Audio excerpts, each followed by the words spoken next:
I'll not ask. I really don't want to know.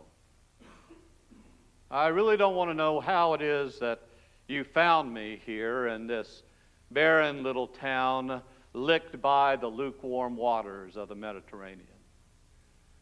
Why, I didn't think anyone would ever dare to track Barabbas all the way to Joppa. But this is where I call home now, where I'm at the back door of Jerusalem, and the sea always offers an escape. For what can a man footsore from running do except to soak his feet in the warm waters of seclusion?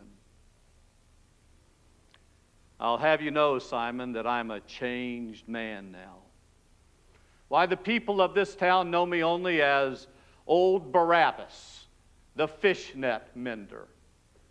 I know it's not much, but at least it's honest work. You'll forgive me if I don't invite you down to what I laughingly refer to as my quarters there, down by the water's edge, that shack. Why, I've only known one other place more damp and dingy, and that was a Roman dungeon. But that was many years ago. I think I know why you tracked me, Simon. You always did say that I was the best henchman that you ever had, and that a man forever bears the mark of what he has been. But is there no room for change in your scheme of things, Simon? I'll have you know I'll not be as pliable in your hands as I once was, because I was younger then. I was looking for adventure, not counting the costs. But that game, and that's what I call it, Simon, that game of conspiracy and of revolution, why, it amounted to nothing more than just an itch on the back of Caesar's lion. One flip of the paw, and your carefully calculated conspiracy just collapsed. Oh, don't get me wrong. My anger towards Rome has not waned. If anything, it's grown hotter. But not for the same reasons that sent us on the trail like pups after a bear. No. If my anger is hot for Rome, it is because of their way with a man. It's interesting. Didn't even know his name. Never met him. But what is that? I knew him. You've come a long way, knowing that you would not be able to lure me back into this game of political agitator in a lion's skin. But I think you deserve an explanation. There, underneath the boat, there's some water that's cooling in the shade. Pour yourself a cup, for you're about to hear a story the likes of which you have never heard before. It was a miracle. Yes, I'm not afraid to use that word anymore. It was a miracle. That squad of soldiers that you and Benahad and I attacked up from the Jericho road, what was that, 5, 6, 7 years ago? My gosh, how I've lost track of time in this barren place. I remember that the cause was young then, and the three of us would sit around the campfire, and we would say how we were going to go out and we were going to recruit more men for the cause. And we believed this cause to be just. What did you call it? You called it and it had such a great ring to it, the Second Maccabean Revolt. Yes, that's what it was. And we just knew that more men would want to be a part of this. And if a few Roman soldiers got roughed up or beaten or even killed, then that was their fault. for pledging their allegiance to Rome. But you know, Simon, I've had a chance to think since then and to question the loftiness of this revolution. You know, when you're in the moment of attack and the blood is pulsating behind the eyeball, you don't think. You just react. But why, Simon? Why did we have to take their gold and their silver and their copper coins? Yes, they're piddling copper coins, like some wild animal tearing at every fiber of its victim, not because it's hungry, but because of greed. When we were making these plans around the campfire, Simon, what was utmost in your thoughts? Was it the revolution, or was it that pouch that hung heavy by the side of every Roman soldier's leg? You better answer that before you go out trying to recruit more men for the cause. Don't go calling robbery revolution. Those soldiers that we attacked, two of them were out before they even knew what hit them. And I remember that I was wrestling this young soldier, and he was a worthy opponent. He was quite quick, quite agile, quite strong. And I began to sense as though I were getting the worst of it. And then I did a terrible thing, Simon. Almost instinctively, I reached inside of my cloak and put my hand around that bone-handled knife that I have. You remember, the one that I used to hone every night by the fire. And I pulled it out, and I raised it high, and I plunged it into his back. He stiffened, and then he crumbled to the ground. He was dead. I had killed that soldier. What has dogged my days and nagged my nights in despair and remorse is, Simon, I don't know why I killed him. Do you hear that? A man lay dead at my feet, and I didn't know why. Days after that, you would ask me why I was so quiet, why I seemed so aloof, complacent. But you didn't know. All I could do was question, why was I alive and that one dead? What right did I have to take his life? And so while you lay there sleeping like a log, all I could do was chew the bloody knuckles of my own remorse. It didn't take them long to associate me with that murder. I didn't have a case. I mean, they gave me their swift Roman justice. They tried me, they convicted me, and they sentenced me to death. And to await my execution, they took me to the dungeon underneath the Roman governor's headquarters there in Jerusalem. Simon, you've never spent weeks in a Roman dungeon, have you? Well, let me tell you, don't go out of your way to do it. You know, Simon, we hate the sun. Baking the land and dehydrating a man. But Simon, I have to tell you, I have come to love the sun. And you would know why if you spent weeks in a Roman dungeon with nothing but damp hay to lay upon and nothing but damp moss-covered walls, your only view. And you begin to feel as all that moisture is getting into every fiber of your body, you begin to feel as though your skin is rotting away and every joint feels like rust. And then you daydream about the sun. You dream about being in some open field, lying there and letting the sun bake every bit of that dampness out of your body. I love the Son.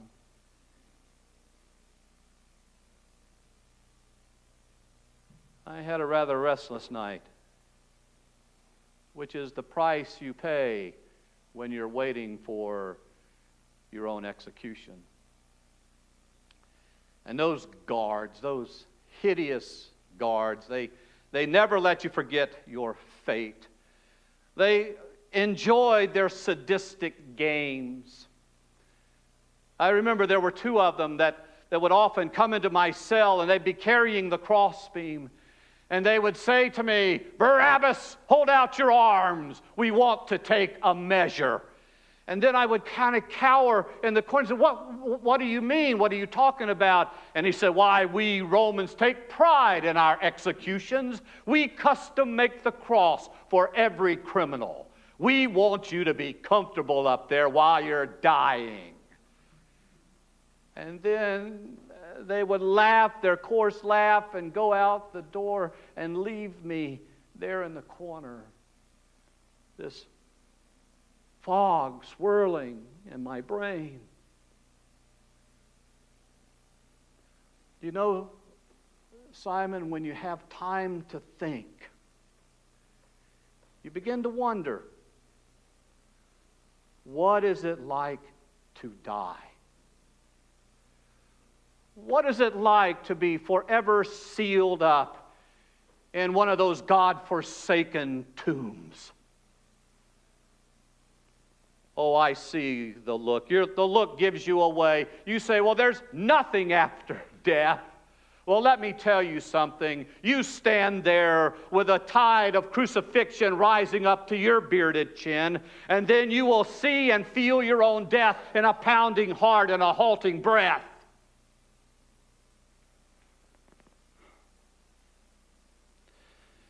Well, I had gotten to sleep.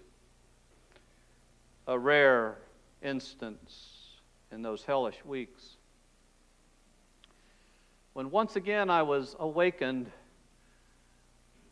by some sound outside the Roman governor's quarters. It sounded like a crowd that was gathering.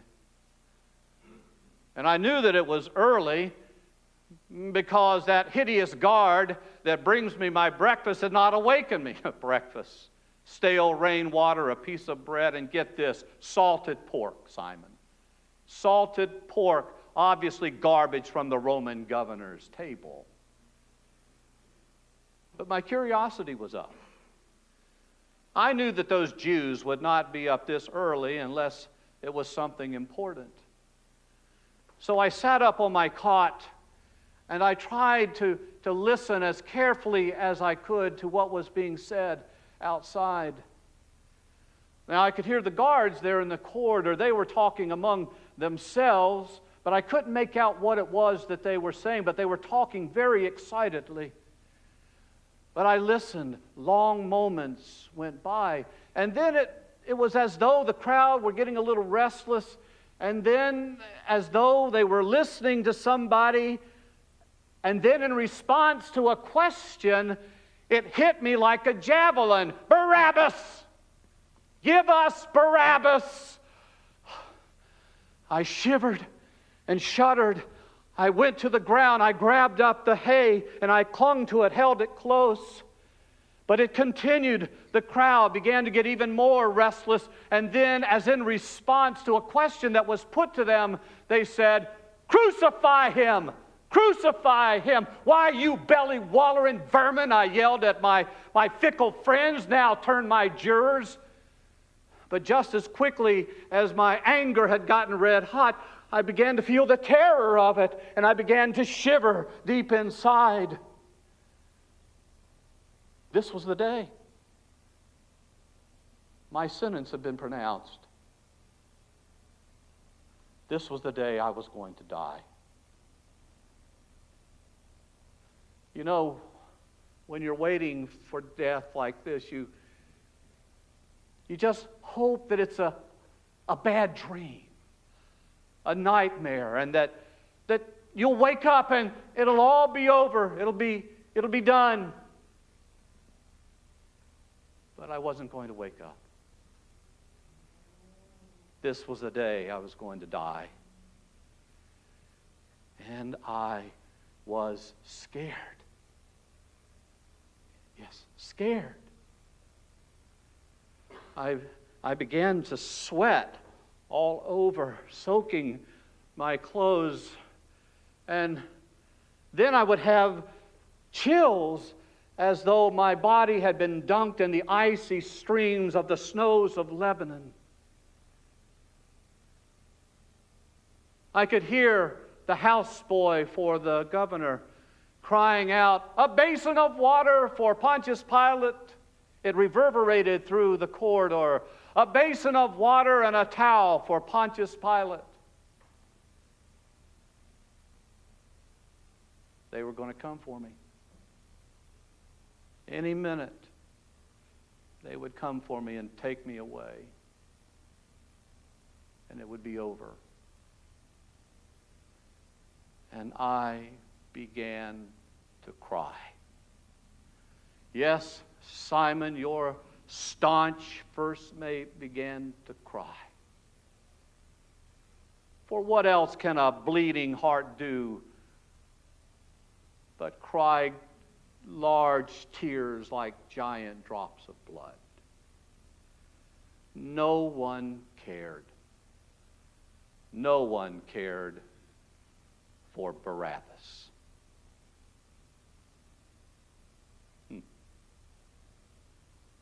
Then it happened. I know you've wondered about it. So you listen carefully, because you'll not hear anything like this until you take your last breath. That hideous guard, he comes up to my cell and he says, "Barabbas! Wake up, Barabbas!" And then he opened the cell door. He silhouetted there in the doorway. And then a torch behind him threw his shadow against the opposite wall like some grotesque monster. His eyes had not adjusted to the darkness of the cell, and he could not see me cowering there in the corner. And he yelled at me, "Barabbas, where are you? Get up. Get out of here. You're a free man. You're free to go." And then he could see me, and he grabbed hold of me by my wet shirt, and he pulled me up. "Go on, Barabbas. Get out of here. You're taking up valuable space in my dungeon." But he must have seen the question in my eyes, for then he said, "It's your Passover, Barabbas, not ours. And we Romans are a generous group. We always release a prisoner as an act of goodwill. And for some reason, the crowd out there has chosen to free you instead of that traveling teacher, the Galilean. What was his name? The Nazarene. You're a lucky man, Barabbas. You must have been praying hard to the gods. Or do you just limit yourself to the one God?" And then he laughed. "Now get out of here." I fell to the ground out in the corridor, and I could see the light there at the end of the hallway. And believe me, I tried to get myself up and run, but I could barely get myself to maneuver. And slowly I got up and I began to walk, and then I began to run, not knowing whether this was some cruel joke and that an arrow would crease my back. But I ran until I was finally outside. The sun, oh, the sun. I breathed in the warm air, and I buried my feet into the hot sand. Oh, freedom, freedom. And believe me, I wanted to get away from there as fast as I could, but my feet were so heavy I could not move. And then it was as though I just had to go. I had to see this Nazarene, this teacher who was about to die. Oh, they didn't care about me anymore. They were more interested in their new prisoner and their proud processional. So I made my way to the front of the crowd so I could see what was going on there. And I saw him. And believe me, Simon, as you value your jaw, don't you laugh at this. But it looked like everything had been turned upside down. It was as though they were calling evil good, and good was evil. It was as though good was being crucified. I saw him, Simon. I saw him. He was carrying his own cross. And he was a muscular man, except that his back had now been torn in 10 dozen places by that cat of nine tails in the scourging. And he was wearing a crown, Simon. Yes, a crown of thorns. They had pressed it into his brow until the blood flowed freely and matted in his hair. I got even closer so I could see him. I could hear him breathing. It was a hoarse wrath. And I could see him weaving under the weight of the cross. And then he fell first to his knees and then his face to the ground, that heavy beam pressing his face into the cruel stones. But even as he was on his face, he kept reaching back for the cross for all, as though he wanted it, as though he needed it. And then I saw them. They lifted him up and they kicked him and they spit upon them and they forced him down the road, through the gate, up to the hill. I watched it. I saw it, Simon. They didn't have to strap him down. He got up on that cross willingly. They placed the nails in his hands. He did not curse. He did not cry out. He just winced. And then they raised him up, and there I watched him die. He spoke to someone there in the gathering clouds, and as it got darker and darker, and the thunder began to roll, and the lightning began to silhouette the crosses there on the hill, and a wind blew the purple robes around his naked body. It came over me like a tidal wave. He's dying on my cross. He's dying in my place. He's dying in my place.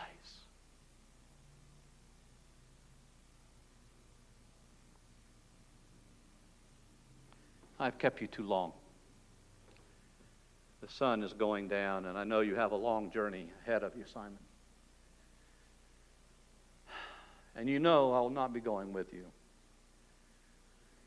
But let me ask you, Simon, if it had happened just that way to you, could you remain unchanged? Wouldn't your life have to be different? Wouldn't you owe him your life?